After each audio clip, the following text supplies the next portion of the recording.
គិតផ្ទុយពីយោធាថៃករណីពាត់បន្លាលួសយកដីខ្មែរសាស្ត្រាចារ្យប្រវត្តិសាស្ត្រថៃម្នាក់ណែនាំថាការដោតទង់ជាតិមិនបញ្ជាក់ថាទីនោះគឺជាទឹកដីថៃទេរឿងព្រំដែនគេយកផែនទីអន្តរជាតិជាសំអាងក្រមយោធាជ្រុលនិយមថៃកំពុងតែមានអំនួតនិងផុសបង្អួតដើម្បីធ្វើស៊ីផ្លូវចិត្តប្រជាពលរដ្ឋកម្ពុជាក្នុងចេតនាអោចអាលបង្កឲ្យកើតមានទំនាស់ផ្ទៃក្នុងកម្ពុជាដោយបានយកទូកុងតឺន័រក្តីបន្លាលួសក្តីមកពាត់យកដីខ្មែរដោយថែមទាំងបានយកទង់ជាតិថៃមកបង្ហូតផងនោះក៏ដើម្បីបង្ហាញពីភាពជោគជ័យរបស់ខ្លួនប្រាប់ទៅកាន់ពលរដ្ឋថៃ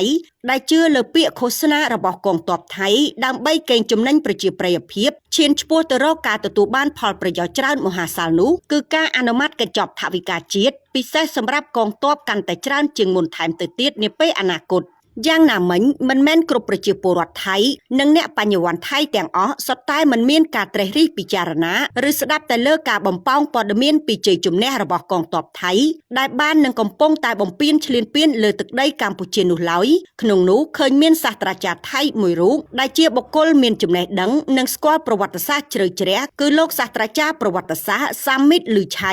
បានចេញមកពន្យល់ដល់ប្រជាពលរដ្ឋថៃក៏ដូចជាណែនាំដល់យោធាថៃចំពោះអ្វីដែលពួកគេកំពុងតែយល់ច្រឡំថានោះគឺជាជ័យជំនះនៅថ្ងៃទី30ខែធ្នូឆ្នាំ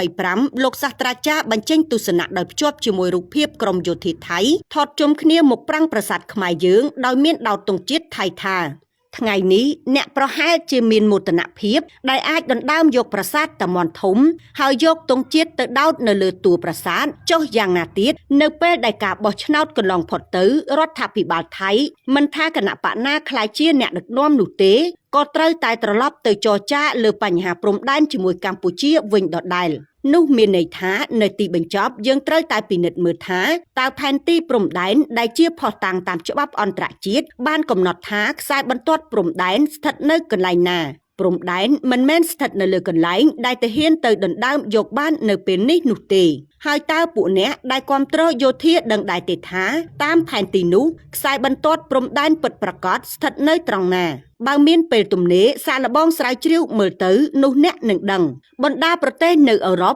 គឺជាអ្នកបង្កើតប្រភពនៃព្រំដែនតាមផែនទីហើយប្រទេសនៅអឺរ៉ុបទាំងនោះក៏ធ្លាប់បានធ្វើសង្គ្រាមដណ្ដើមព្រំដែនគ្នាអស់រយៈពេលយ៉ាងយូរមកហើយដែរប៉ុន្តែរហូតមកដល់ថ្ងៃនេះពួកគេបានឈានរំលងបញ្ហាព្រំដែនរដ្ឋជាតិអស់ទៅហើយព្រំដែននៅតែមានប៉ុន្តែវាមិនមែនជាបញ្ហាទៀតទេកន្លែងណាដែលបែងចែកគ្នាបានពួកគេក៏បែងចែកទៅចំណែកកន្លែងណាដែលជាតំបន់ត្រួតស៊ីគ្នាហើយមិនអាចបែងចែកដាច់ពីគ្នាបានពួកគេក៏រៀបចំឲ្យទៅជាតំបន់អភិវឌ្ឍរួមគ្នាយើងនិងកម្ពុជានៅតែមិនទាន់អាចឈានរំលងបញ្ហាព្រំដែនតាមផែនទីនៅឡើយទេហើយភាគីទាំងសងខាងតែងតែយកបញ្ហានេះមកប្រើប្រាស់ដើម្បីផលប្រយោជន៍នយោបាយ